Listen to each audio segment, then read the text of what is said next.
Well, I'm inside. Township's making a bunch of noise back there, but yeah, I'm all set up. Got it tarped down and try to catch some of it. I know it's not going to catch it all. It's going to go everywhere. I understand that. It's just coal dust, so no real issues. Yeah, got it set up. Got the cab somewhat protected. I got the back glass pretty good, and then I got a nice piece of OSB there to protect the back of the cab. The cab corners I'm going to have to replace anyway, but I shouldn't be super close to that. So yeah, I'll set you guys up on the inside here and we'll see how it goes. First time I've done something like this, so it's going to be a trial and error. Okay, so as you can see, we have started the reassembly, and there's a little bit of backstory and explanation that needs done. So I was thinking about recording a bunch of the sandblasting, but that did not go well at all. It was a lot of work and a lot of pain and suffering and aggravation and time. So didn't really have a good grasp on what needed to happen for the sandblasting. So I just sort of borrowed one from work, bought some blasting media from Tractor Supply, and went at it. It was not the right approach, let me tell you what. It caused, like I said, pain, aggravation, frustration. So I learned quite a bit from it. So if you guys are going to do some sandblasting, I highly recommend doing some research. Um, I was to the point that I was kicking myself in the ass for not just taking this down to a bare frame and sending the frame out to someone to be sandblasted and powder coated. I was just so tired of it and all the aggravation. The root of all the issues was the media that I was using. I was using the black bags from Tractor Supply, which was way too big for the blaster that I had, and that's just what did me in. It clogged the nozzles, it clogged the valves. Um, because it was bigger, I used quite a bit of it, like I don't know, 9 or 10 bags, and it worked well, but just you sandblast for 5 minutes, you unclog it for 20 minutes, and it was just miserable. In the end, I ended up buying a smaller sandblaster, like the red ones you see from Harbor Freight. It's like a 90-pound guy. And then I went and bought the small fine blasting media from Tractor Supply that's in the red bags. And I did, probably 50% of the frame in 2.5 bags for what I used like 10 bags for the other 50% of the large stuff. So definitely needed the small stuff from the beginning. It left a nicer finish. It took a little bit longer to get through some of the really thick stuff, but that's okay.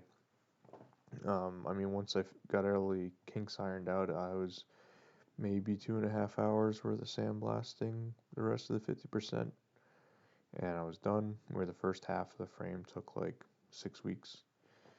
Um, yeah, the first time I tried to do it, it was just an all-day event, and it was, like I said, it was miserable.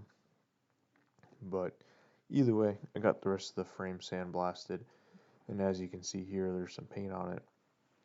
So once I brought the truck back inside, I took the axle out from under it, and that thing was just full of sand. So I had to take all that apart, blow everything out there, but I put some jack stands underneath the rear of the cab that supported the whole back half of the frame. You can kind of see it there underneath the tube of grease in my hand. And yeah, I'm just greasing the bolts so that way if there's any metal to metal contact or some of the paint gets worn off from putting the bolts through, I don't have rust or bare metal. Either way, got the frame back inside. I blew it down really well. I wiped it down with isopropyl alcohol. Make sure there was no finger oil or residue on the frame. And then I wanted to paint this using the AG111 system. There's another guy on YouTube who did that, and he did like the whole corrosion test, and because of it, AG111 sold out. So I had to wait a couple weeks for them to come back in stock. Once their product was back in stock, I purchased it. Very nice kit that they had.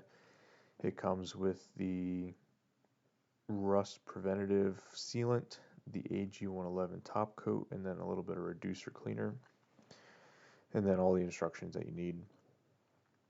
Very nice detailed instructions. Do this, don't do that, don't do it when it's raining, make sure it's within this temperature range. So the first bit of rust sealing I use, which is that same Master Coat Rust Preventative, I brushed it on, and that took me about 3 hours to do, and that was just miserable, trying to get it all in nooks and crannies.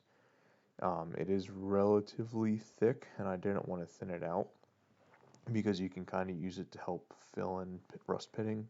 So I went through that whole thing, and then to do the second coat, I had a 48-hour window. But with life, I didn't have 48-hour. I didn't have another 3-hour block in there, so I ended up setting up to spray it, and it went pretty well, and I would highly recommend it. I put a piece of plastic down to protect my floor and everything else, covered a lot of the stuff behind it. I took that sheet of plastic, made a slit in the center so I could cover the cab and everything else, and I just used I think it was like a Harbor Freight high velocity low pressure gun, whatever they're called. And yeah, I mean that the rust preventative went on there very nice and smooth. Sprayed it pretty good. It is silver/gray in color. Bare metal after being sandblasted was gray, so I had to be a little careful to make sure I got it. But yeah, the coverage and going in there was way better than doing the brushing. So then for the top coat, the AG111 top coat, I did the same thing. I just did a single coat with the spray gun. That one I had a lot more difficulties with. I don't think I had the gun set up just right, but I was able to get a nice even coat on there, and I think it turned out pretty well. So highly recommend the AG111. We'll see how it goes in the long run. A lot easier to put on than say 415. Came highly recommended. But yeah, now that the frame's painted, reassembly has started, and the first thing I did was the gooseneck hitch. So hope you enjoyed this little tidbit. There it is. First piece to go back on the truck. This means we have started reassembly, and I'm excited. So it's been quite a while. A lot of work done on the frame without the camera. Took some pictures, stuff like that. In short, it was a pain in the butt to do all the sandblasting. It took me quite several weeks, probably closer to 2 months to do it. Didn't have the right equipment, didn't have the right sand. Ironic. Once I figured all that out, got the right equipment, got the right sand, it went so much smoother. It took me probably 2 hours once I had the right stuff. So shame on me for not doing the research up front, but some lessons learned there. Either way, frame has been blasted down up to the cab. We painted it with the Master Coat. I'll figure it out later, but painted it with the Master Coat Rust Preventative, and then topped it with the AG111, and I'm quite happy with how it turned out. Got a really nice black gloss to it. Really no issues other than what we worked with over there. I sprayed it on because it made it a lot better. I painted the first coat of the rust preventative and the rust sealer, and that took 3 hours. After that, I said, screw this. Put some poly down, got some HPL or high volume, low pressure guns, whatever they're called, from Harbor Freight, and I sprayed the rest. And it worked out great. So much less time, better coverage. I could get into some like the tighter areas a lot better, especially down in some of these spots. But yeah, it's on there. It's cured pretty nice. I have a couple imperfections, bristles from the Chinese brush that I did the first layer with, but yeah. I also sandblasted the rails and the side plates of the hitch because those were, the paint was peeling off the lasered edges here. And then obviously I was a little impatient and flipped it too soon, so it's some primer from the next coats on there, but either way. And then yeah, got the bolts all torn torqued to spec, ugged, and then I added a couple extra bolts up there. Their hardware was a little small, it was like 1/2 inch all the way around, and then I had a bunch of hardware left over in my toolbox from a bunch of other projects that I was able to piece together enough to get everything sized up a little bit, and I think it should be a lot better off.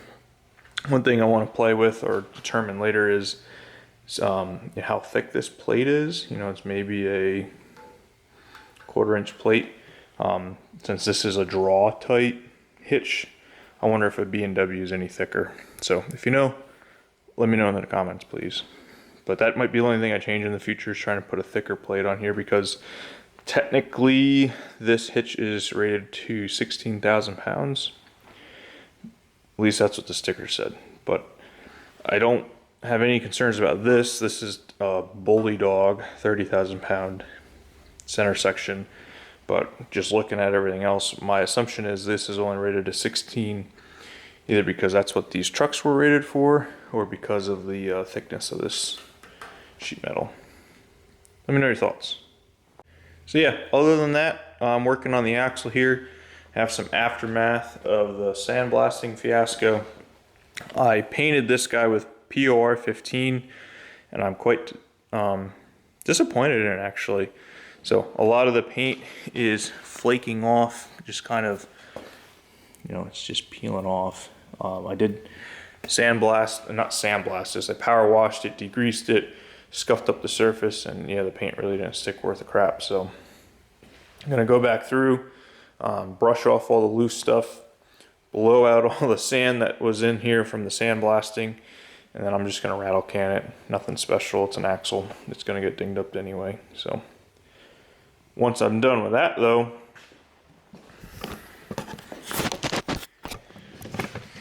yeah, once that's done painted, it is some assembly, pre-assembly to do on that.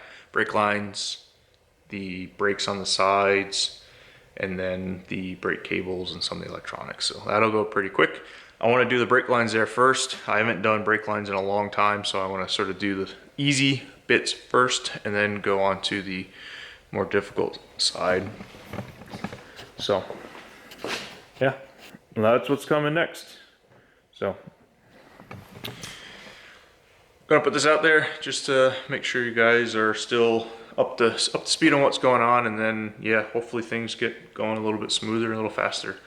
And then in the meantime, since the weather's getting nicer, my honey-do list is getting longer, and I am gonna try to do some content on the mini skid steer.